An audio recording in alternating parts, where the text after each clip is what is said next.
Alors ceci est la vidéo où je vais vous montrer pas à pas avec tous les détails comment faire votre premier trade des cryptos sur téléphone. Donc du coup, ça sera comment faire les trading des crypto-monnaies sur téléphone pour votre première fois.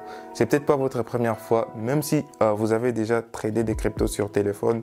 Vous trouverez des informations utiles dans cette vidéo car je vous partage dans cette vidéo non seulement le processus comme un tutoriel, pas à pas comment faire les trades des cryptos, mais aussi je vous partage ma stratégie pour entrer un trade et pour sortir d'un trade avec un bénéfice.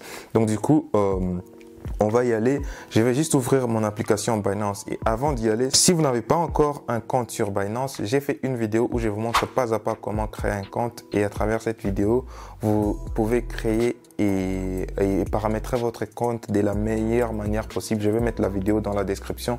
Mais aussi, très important, il y aura un lien dans la description qui vous fera gagner jusqu'à 100 USDT lorsque vous créez votre premier compte, lorsque vous créez votre compte sur Binance. Donc du coup, ce qu'on va faire maintenant là, on va y aller, je vais vous montrer pas à pas comment faire votre premier trade sur Binance.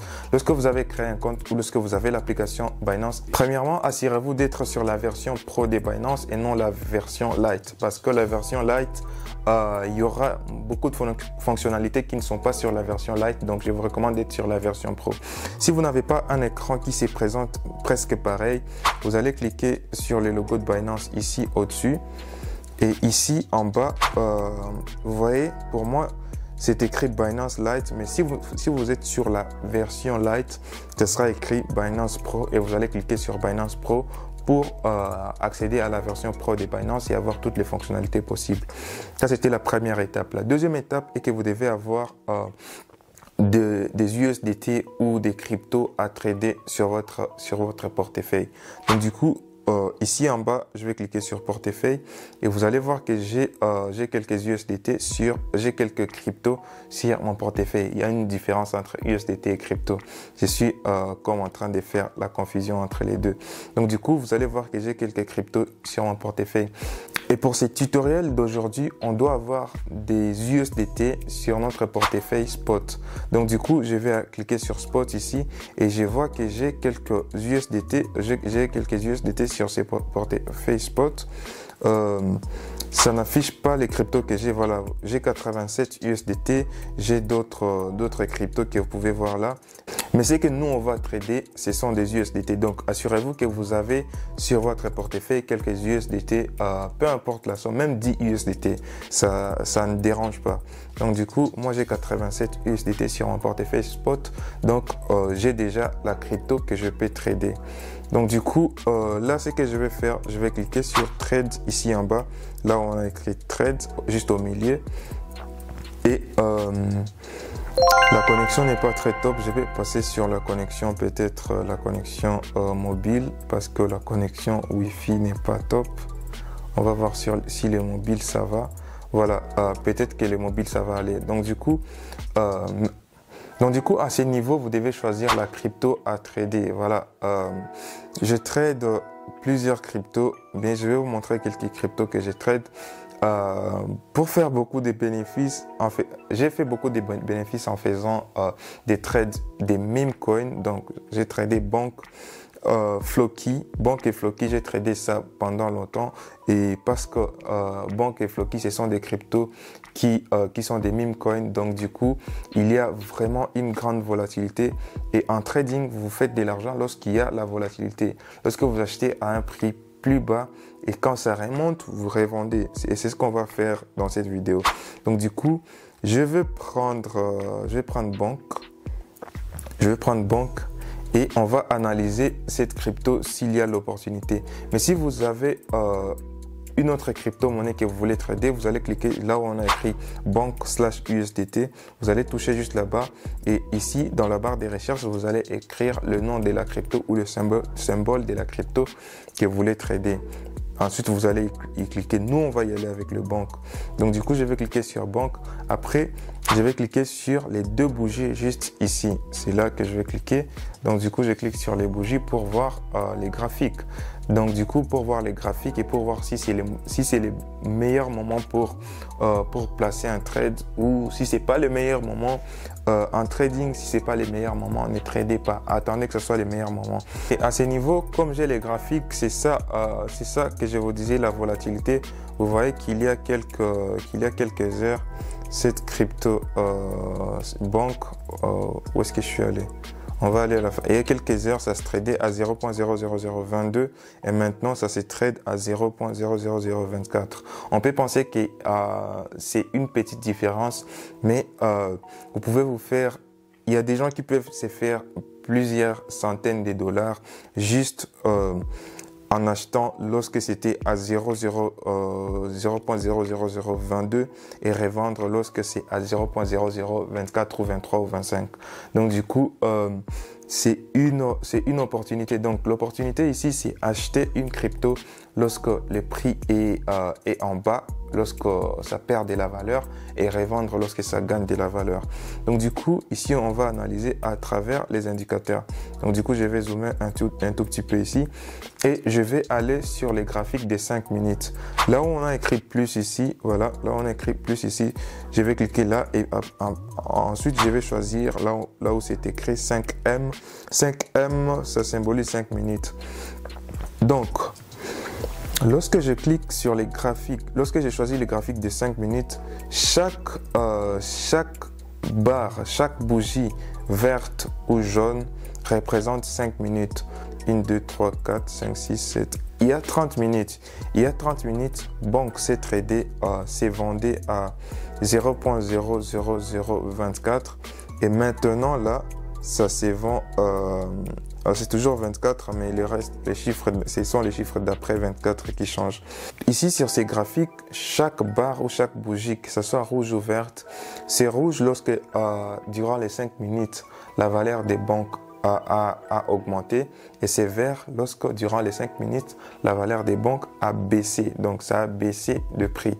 Donc du coup ici vous voyez qu'il y a une chute qui vient de se faire pendant que je suis en train de faire cette vidéo. Donc du coup, et certains indicateurs juste ici en bas me montrent que c'est le meilleur moment pour acheter du banque et revendre lorsque ça va remonter.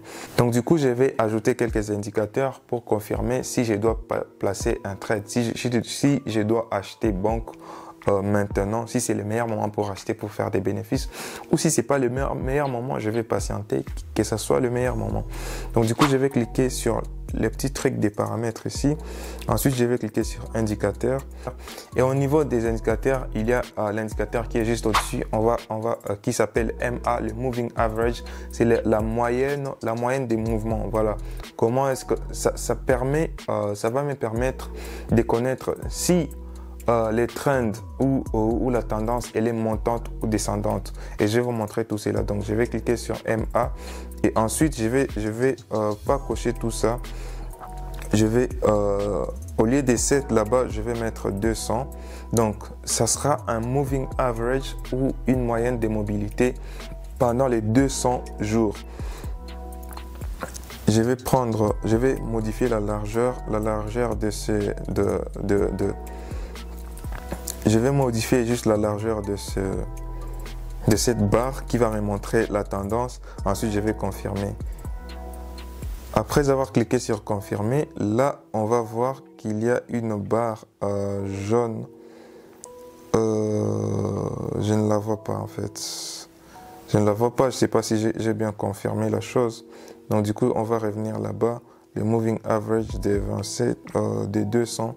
Donc du coup, ça devrait apparaître. Je vais mettre une autre couleur pour la distinguer. Donc je vais mettre peut-être la couleur blanche. Et puis je vais voir là où va apparaître la barre blanche.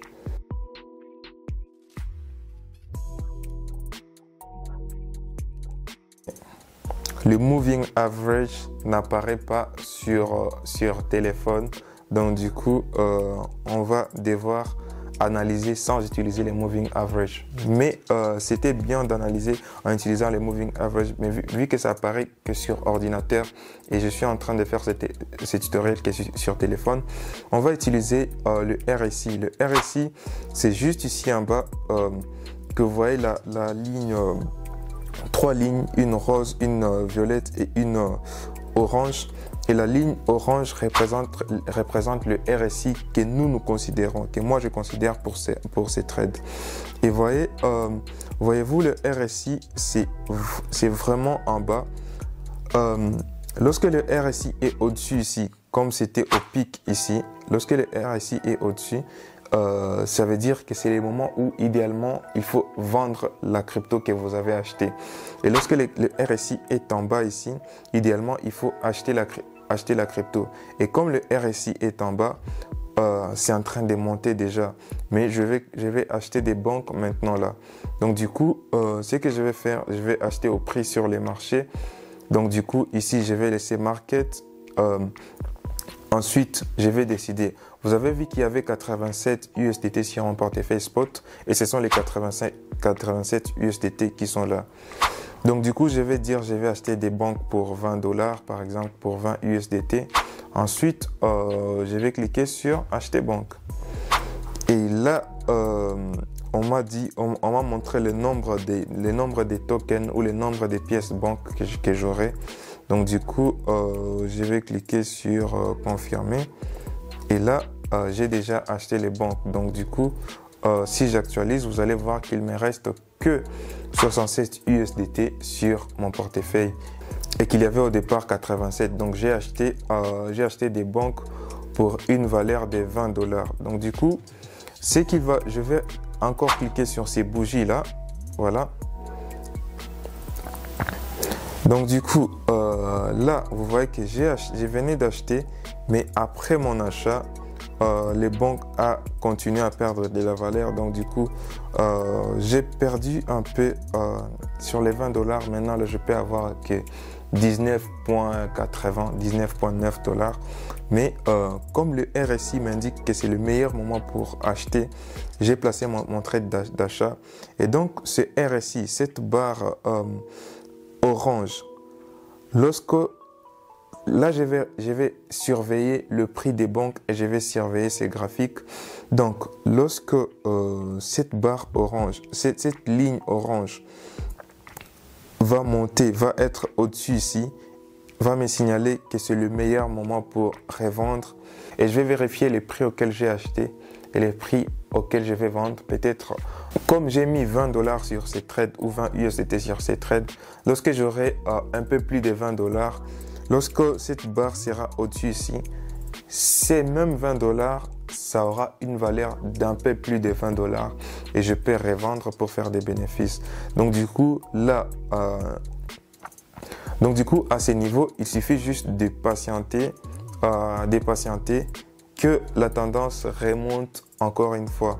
Et lorsque la tendance va remonter et aura un prix supérieur, peut-être 0,00025, vous pouvez revendre ces banques pour avoir maintenant plus de 20 USDT alors que vous avez investi que 20 USDT. Donc c'est comme ça que vous pouvez placer votre premier trade et vous pouvez voir sur mon portefeuille de financement. Là, la tendance commence à monter, ce qui est une bonne chose pour moi. Et vous pouvez voir sur mon portefeuille spot, j'ai des banques, des valeurs de 20,08 $. Donc du coup, maintenant là, les banques que j'ai achetées avaient une valeur de 20 $. Mais comme la tendance, elle est en train de monter, le graphique est en train de monter et j'espère que ça va remonter encore plus. Je pourrai revendre ces banques avec des bénéfices. Donc c'est comme ça qu'on place un trade simple. Vous achetez au prix les plus bas et vous vendez au prix élevé pour faire des bénéfices. Mais si vous voulez voir ma stratégie bien déterminée, bien détaillée, vous allez voir la vidéo que j'ai faite, non sur téléphone, mais sur ordinateur. Je vais la mettre dans la description. Et à travers cette vidéo-là, vous pouvez apprendre la stratégie que j'utilise pour faire plusieurs centaines de USDT par jour sur Binance. Alors, s'il y a des questions par rapport à cette vidéo, mettez-les en commentaire. Je sais que c'est une vidéo où j'ai dit beaucoup de choses dans un laps de temps, mais si il y a des questions ou des trucs que j'ai omis de dire ou des questions, peu importe la question que vous avez, mettez-les en commentaire. Peut-être que je ferai une vidéo pour répondre à votre question. Peut-être que je vais vous répondre par écrit dans les commentaires. Donc, tout se passe dans les commentaires. N'oubliez pas de liker et de vous abonner. Et on se voit plus tard pour une prochaine vidéo. Peace.